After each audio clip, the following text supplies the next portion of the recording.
Okay, students, now we are going to answer our next exercise question. The next exercise question at your textbook of chapter number 7 is show that in simple harmonic motion the acceleration is 0 when the velocity is greatest and the velocity is 0 when the acceleration is greatest. Okay, simple harmonic motion है, उसके अंदर हमने show करना है कि जब velocity greatest होगी acceleration 0 होगा और जब एक्सेलरेशन 0 होगा वेलोसिटी क्या हो जाएगी, ग्रेटेस्ट हो जाएगी। इसी तरह जब एक्सेलरेशन ग्रेटेस्ट होगा वेलोसिटी क्या हो जाएगी, 0 हो जाएगी। ये हमने शो आउट करना है। तो इसका आंसर जो है स्टूडेंट हम लिखेंगे आंसर, तो आंसर के अंदर लिखेंगे we know that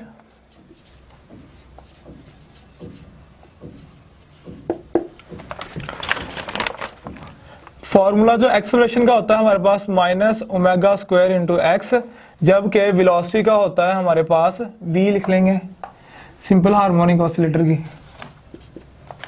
omega under root x not square minus x square. Okay student, this is the formula of velocity, acceleration and velocity. Okay, यहाँ पे अब हम डिफाइन करते हैं जब हमारे पास, उसने कहा है जब हमारे पास एक्सेलरेशन क्या हो जाएगा, 0 हो जाएगा। यानी कि उसने कहा है कि under condition, under what condition the two simple harmonic motion show that the simple acceleration 0 when velocity is greatest and the velocity is 0 when the acceleration is greatest. तो स्टूडेंट यहाँ पे हम देख सकते हैं हमारे पास ये सारे रिलेशन के अंदर इसको थोड़ा सा डिफाइन कर देते हैं। हमारे पास a जो है एक्सेलरेशन है, x हमारे पास जो है डिस्प्लेसमेंट है, या बल्कि इसको हम x को कहेंगे इंस्टेंटेनियस डिस्प्लेसमेंट।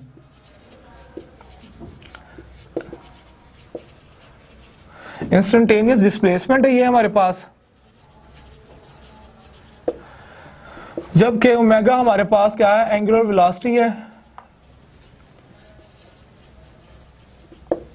और ए हमारे पास एक्सेलरेशन है। इसी तरह अगर यहाँ पे डिफाइन करें तो हमारे पास एक्स नॉट जो है, बल्कि यहाँ पे डिफाइन कर देते हैं इन दोनों फार्मूला में, एक्स नॉट हमारे पास जो है मैक्सिमम डिस्प्लेसमेंट है, यानी एम्पलीट्यूड है ये हमारे पास, मैक्सिमम डिस्प्लेसमेंट, यानी कि ब्रैकेट में लिख लें इसे एम्पलीट्यूड। ओके स्टूडेंट्स, यहाँ पे हमने ये डिफाइन किया है इन क्वांटिटीज को। हमारे पास जो एक्सेलरेशन है वो फार्मूला होता है minus omega square into x, जबकि और वेलोसिटी का फार्मूला होता है omega into x not square minus x square root. तो एक्स हमारे पास जो है डिस्प्लेसमेंट, इंस्टेंटेनियस डिस्प्लेसमेंट है, किसी भी इंस्टेंट के ऊपर मीन पोजीशन से इंस्टेंटेनियस डिस्प्लेसमेंट आ जाता है, जबकि हमारे पास एक्स नॉट जो है वो हमारे पास क्या है, मैक्सिमम डिस्प्लेसमेंट है। यहाँ पे लिखना चाहे फ्रॉम द मीन पोजीशन, ये लिख लें यहाँ पे फ्रॉम मीन पोजीशन, यहां भी लिख लें from mean position. From mean position जो है ये हमारे पास क्या है, ये वैल्यूज है इनकी एक्स और एक्स नॉट की। ओके, ये लिखने के बाद हमने angular displacement, angular velocity define कर दिया। अब फर्स्ट हमारे पास यहाँ पे जो पोस्टुलेट है कि हमारे पास ए पोस्टुलेट, उसने कहा था कि हमारे पास जब वेलोसिटी मैक्सिमम होगी एक्सेलरेशन क्या होगा, 0 हो जाएगा। तो इसका मतलब यह है कि eight mean position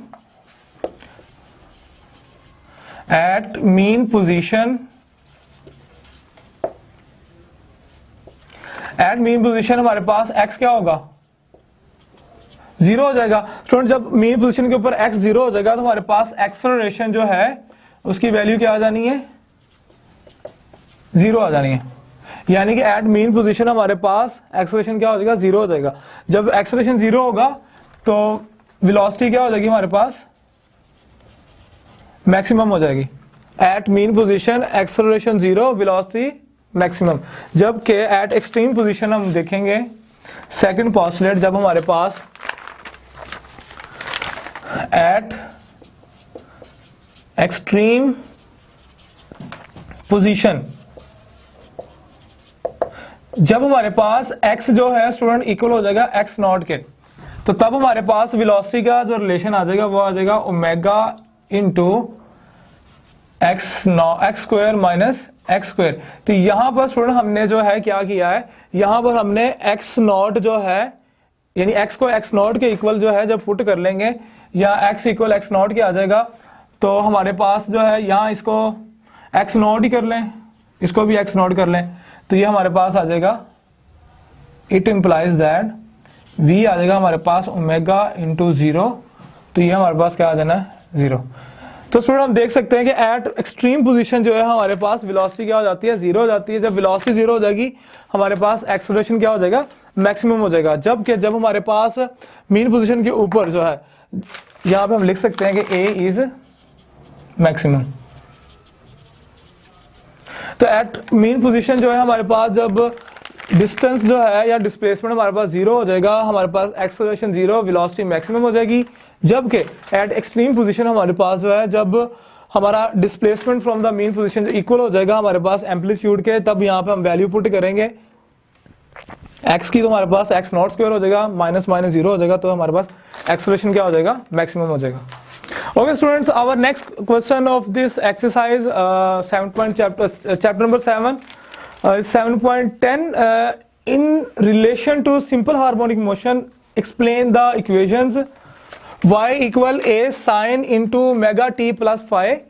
Second equation is a is equal to minus omega square into x. ये हमारे पास जो है सिंपल हार्मोनिक मोशन के अंदर ये दो इक्वेशंस का रिलेशंस है। उन्होंने क्या है कि इसका क्या मतलब बनता है, इन दोनों इक्वेशंस को हमने क्या करना है, एक्सप्लेन करना है कि ये हमें क्या बताती हैं सिंपल हार्मोनिक मोशन के अंदर। तो आंसर हमने लिखना है कि हमने equation 1 tells us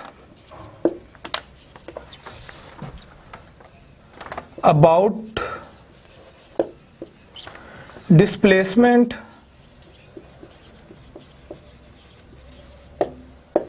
equation 1 tells us about displacement follow a sine curve। Okay student, जो फर्स्ट इक्वेशन है वो हमें क्या बताती है कि हमारे पास जो डिस्प्लेसमेंट y है, y डिस्प्लेसमेंट जो है बॉडी जो कवर कर रही है सिंपल हार्मोनिक मोशन के अंदर, वो हमारे पास किस फॉर्म में आएगा, साइनोसॉइडल वेव की फॉर्म में आएगा। साइनोसॉइडल वेव यानी कि साइन वेव में या साइन कर्व की फॉर्म में आएगा। डायग्रामेटिकली हम जो है इसको हम कुछ इस तरह बनाएंगे। हमारे पास जो है अलोंग द वाई एक्सिस है, ये हमारे पास जो है डिस्प्लेसमेंट आएगा वाई एक्सिस के ऊपर, जबकि एक्स एक्सिस के ऊपर हमारे पास उस डिस्प्लेसमेंट की वेरिएशन आएगी जो साइनोसॉइडल वेव की फॉर्म में होगी। तो हम यहां पे इसको कुछ इस तरह रिप्रेजेंट करेंगे।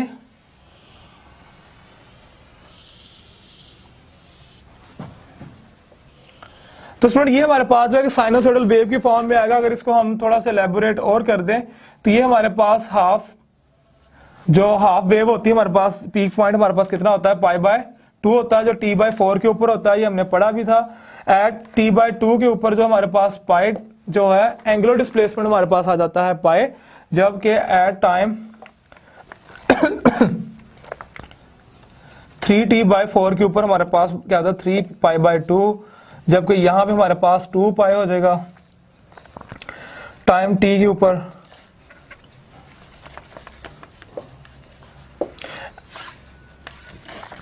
And so on. तो इस तरह जो है ये हमारे पास ये हमें क्या बताता है, ये इक्वेशन नंबर 1 जो है हमें ये बताती है कि जो डिस्प्लेसमेंट जो है कवर करेगी बॉडी जो है सिंपल हार्मोनिक मोशन के अंदर, वो हमारे पास जो है एक साइनोसॉइडल कर्व की फॉर्म में होगा। जबकि इक्वेशन नंबर 2 जो है वो हमें क्या बताती है, इक्वेशन सेकंड, इसका आंसर लिखेंगे equation 2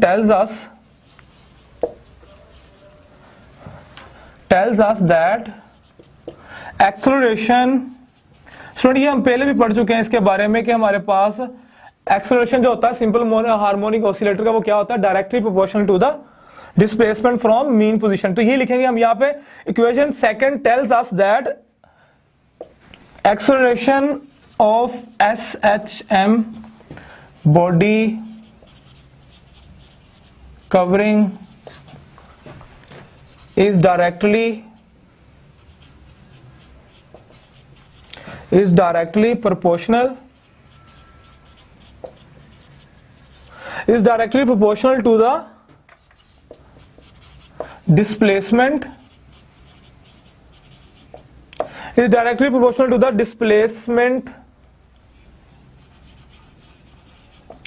from the mean position, is directly proportional to the displacement from the mean position and always directed towards the and always directed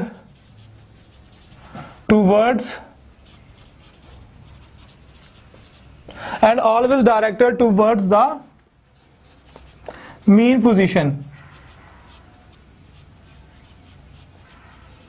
okay student, ये आंसर जो है, ये क्वेश्चन, ये हमने बार बार जो है इस रिलेशन को डिस्कस किया हुआ है, सेकंड इक्वेशन को. सो सेकंड इक्वेशन जो है हमें क्या बताती है? सेकंड इक्वेशन बताती है कि हमारे पास जो एक्सेलरेशन होता है सिंपल हार्मोनिक बॉडी का, वो क्या होता है? डायरेक्टली प्रोपोर्शनल होता है किसके? Displacement from the mean position के, एंड उसकी जो डायरेक्शन होती है always directed towards the mean position. तो ये आप खुद भी लिख सकते हो, इट्स वेरी सिंपल.